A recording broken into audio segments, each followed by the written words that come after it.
नमस्कार, स्वागत आहे तुमचं पदार्थ रेसिपीज मराठीमध्ये। आज आपण नेहमीच्या खिचडीपेक्षा वेगळी नॉर्थ इंडियन साबुदाणा खिचडी कशी बनवायची ते पाहणार आहोत। चला तर मग रेसिपीला सुरुवात करूया।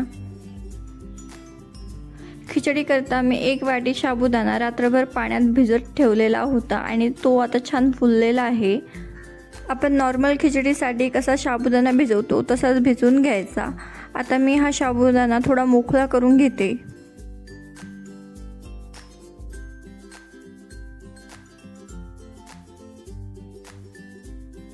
मी इथे गॅसवरती एक कढई तापत ठेवलेली आहे।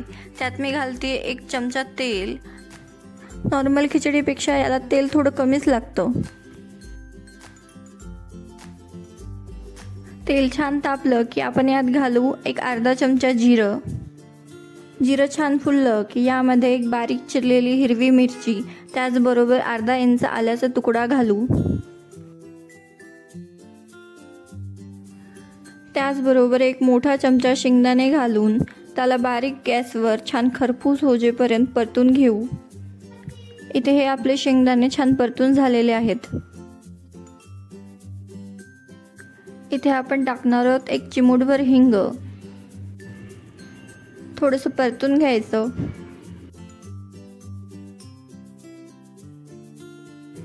मी इथे एक मीडियम साईजचा बटाटा चिरून घालतीये।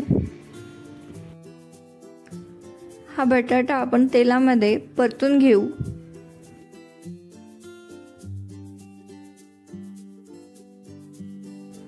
आता झाकण लावून 2 ते 4 मिनिटे याला वाफवून घेऊ।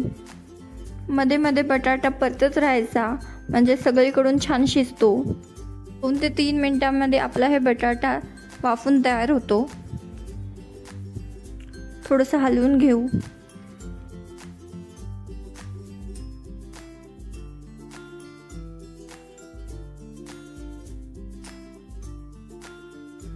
इथे मी मीडियम साईजचा टोमॅटो बारीक चिरून घेतलेला आहे। नॉर्थ इंडियन खिचडीमध्ये शेंगदाण्याच्या कुटाऐवजी टोमॅटो घातला जातो। थोडंसं सेंधव मीठ घालू म्हणजे टोमॅटो लवकर शिजतो। छान मिक्स करून घेऊ।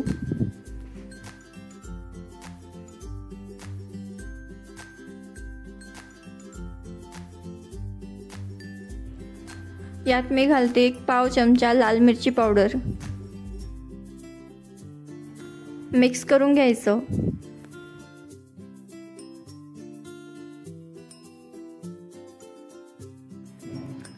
दोन मिनिटे झाकून ठेवू म्हणजे टोमॅटो पटकन वाफतील। 2 मिनिटांनंतर आपले हे टोमॅटो छान मऊ झालेत।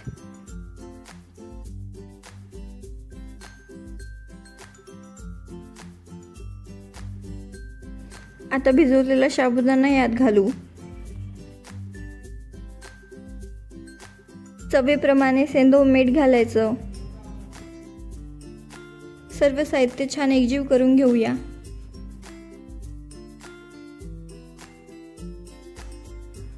आता इथे आपला साबुदाणा छान मिक्स करून झालाय। यावर मी थोडंसं पाणी स्प्रिंकल करत आहे। नॉर्थ इंडियन खिचडी ही नॉर्मल खिचडीपेक्षा थोडीशी चिकट राहते, कारण त्यावरती थोडंसं पाणी स्प्रिंकल केलं जातं।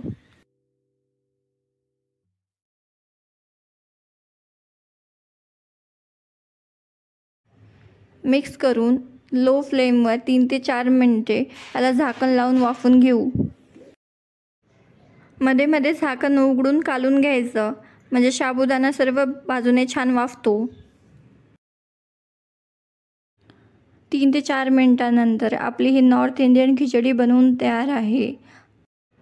तुम्ही उपवासाला कोथिंबीर खात असाल तर यावर बारीक चिरलेली कोथिंबीर घालू शकता। मी खात नाही म्हणून मी घालणार नाही। आता हे इथे आपली नॉर्थ इंडियन साबुदाणा खिचडी बनवून तयार आहे। आजची ही रेसिपी आवडली असेल तर व्हिडिओला लाईक करा। त्याचबरोबर पदार्थ रेसिपीज मराठीला सबस्क्राईब करायला विसरू नका। लवकरच भेटू अशाच एका नवीन रेसिपीसोबत। तोपर्यंतसाठी बाय।